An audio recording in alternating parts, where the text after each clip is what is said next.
তো কেনে তো খালি কি জামা খাইছো? ডিম ভাজি। আজকে ডিম ভাজি কি তুমি করছো? হ্যাঁ, এটা কি ডিম ভাজি? আমি আগে কোনোদিন খাইনি। কে ঝুরি মানে একবারে মিক্সড করে আলাদা করে না। আগে তো সিঙ্গাপুরে তাই করতাম, 10টা ডিম এরকম পেঁয়াজ মরিচ দিয়ে ভাজি করে একলাই খাইতাম, খাইতে আর কাজের সাইডে লয়ে যেতাম। 10টা? হ্যাঁ।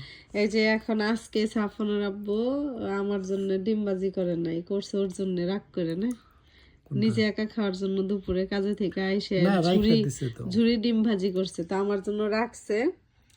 এখন আবার রাত, এখন আমার এখানে 10:30 প্রায়। তো আমি বলছি আমার খিদা লাগছে, তাই ও ভাত মাখায় নিয়ে এসে এখন আমার খাওয়াই দিব না। খাওয়াই দিবে না? এ মনে হয় জীবনের প্রথম, তাই না? না, কত খাওয়াই দিছি। কবে খাওয়াই দিছো? কবি বুঝলা গেছে তো। দাও, বিসমিল্লাহ।